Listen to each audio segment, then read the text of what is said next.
Hello, Internet. My name is Ryan Ingram, and today we're going to be talking about earning money. This is not as simple as it sounds, but make sure you watch all the way to the end for the actionable steps that you can take to help you reach the millionaire status by 30. So, as I've said before in this series, if you are under 30, then you are in the prime income earning years of your life.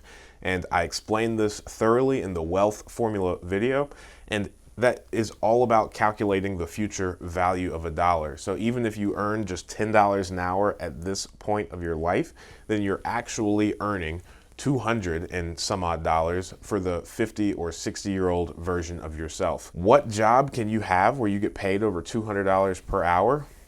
Not quite sure, but almost any job that you can work when you're under 30 pays you that much. It's just about being strategic and smart with your money, which is what we're going over in this series. So now, without further ado, let's dive into earning money.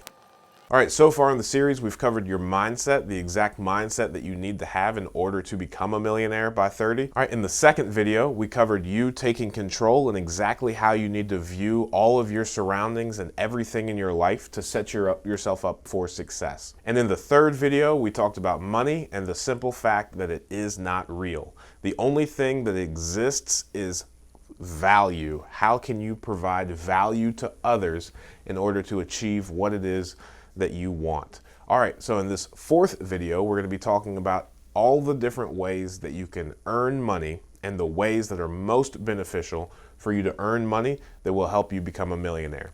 Now, in the majority of my videos, I talk about hourly the most just because it's the most simple and it's the way that the majority of people earn money on an hourly basis. It's quick and easy. You get paid $10 an hour, you work 4 hours, that's $40. So hourly is a really good way to earn money, especially if you want to scale it to work all of your hours in a week outside of, sleeping. But that's exactly the problem with earning money on an hourly basis, right? Because at some point, you're going to run out of hours. And when you run out of hours, what are you going to do? You're stuck. You're not going to be able to make any more money. Now, the second way is salary. Now, we're all familiar with salary. That's how much you make per year, kind of regardless of the number of hours that you work, unless this salary job offers you some sort of overtime benefits. Now, both of these, by and large, are the time for money, right? So you can't do more than one salary job, right? Because there's just not enough time. Salary presumes that you're going to give all of your time to this job.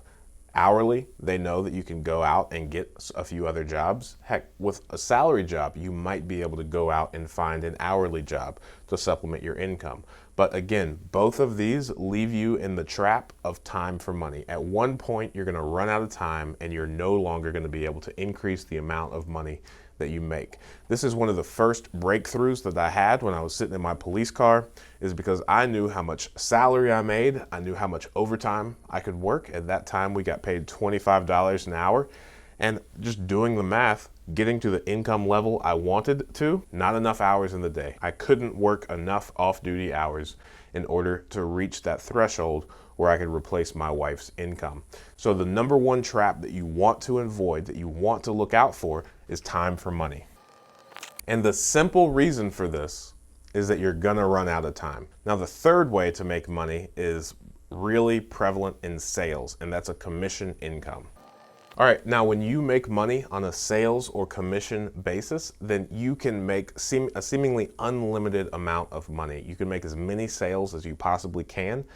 So there's not like a salary cap on you. You can go out and you could sell, let's say you're selling refrigerators, you can go out and sell 1,000 refrigerators. You can knock on doors and sell as many refrigerators as you can possibly knock on doors. That doesn't exist in the hourly or salary realm.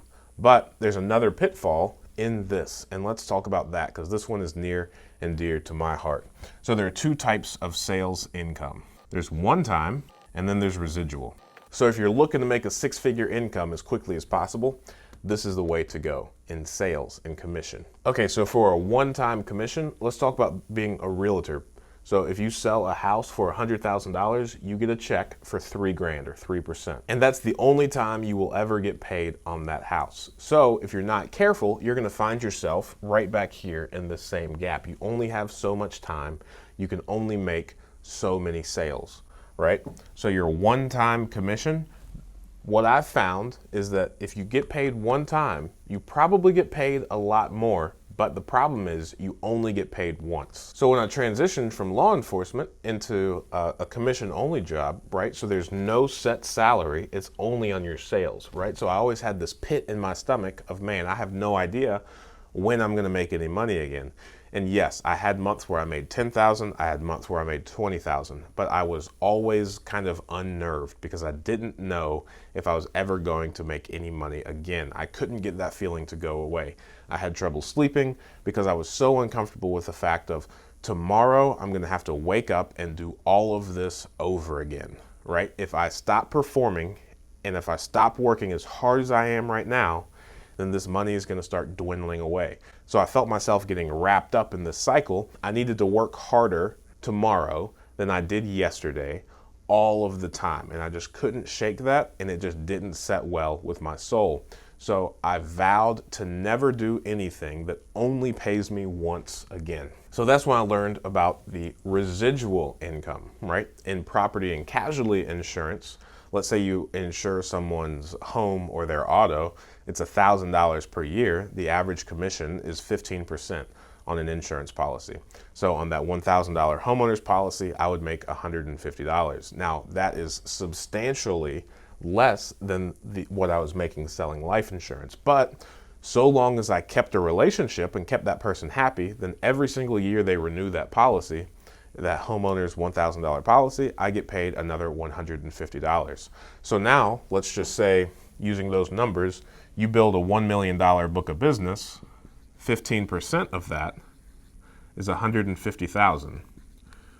So at one point, when you're working in the insurance on the property and casualty side, once you build this $1 million book of business, you're guaranteeing yourself an income of $150,000 per year, so long as you keep everyone happy, you keep up the customer service and all of that. So it's kind of like you're making yourself a salary position that you can scale up or scale down whenever you would like to, depending on your willingness to work. Okay, so in reviewing all of these, there's not a right or wrong answer. You can become a millionaire working an hourly job, you can become a millionaire working a salary job, and you can become a millionaire using sales and commission. All right, now the last form of earning income is passive.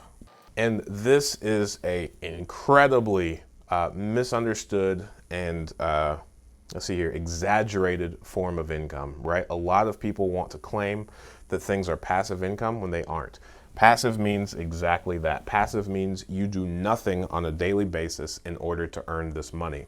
So you're not going to go to work, you're not going to think about it, you're not going to do anything for it, you're not going to talk to anyone, you're not going to check up on anyone, you're just going to open up your mailbox and a check for money is going to appear. That's the ideal world, right? Everybody wants to live in this passive income realm. But what fits in there? Largely investments.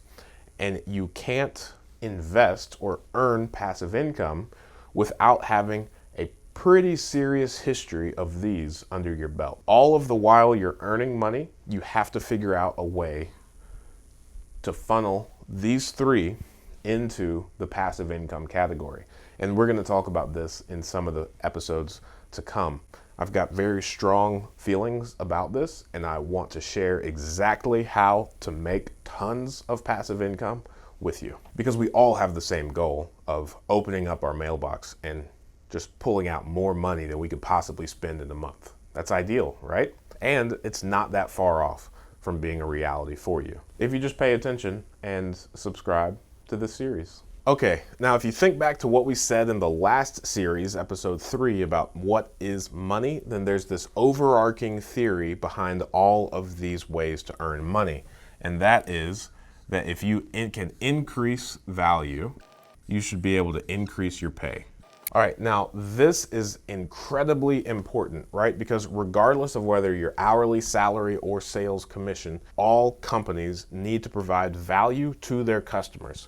So what you need to be focused on as you're earning money, regardless of where you are in this, then you need to constantly be on the lookout. Every single day you clock in for whoever it is that you're working for, you need to go above and beyond in figuring out how to increase the value that you're providing to the company. And largely, that's going to be by increasing the amount of value that they have to their clients. So you do not want to be an individual that shows up, does the bare minimum. Sure, you might check all the boxes, but you're not creating any lasting change or any lasting impact in that job. Now, one of my favorite pastors, his name is Paul Washer. In one of his sermons, he was discussing how one of his first jobs was just making copies.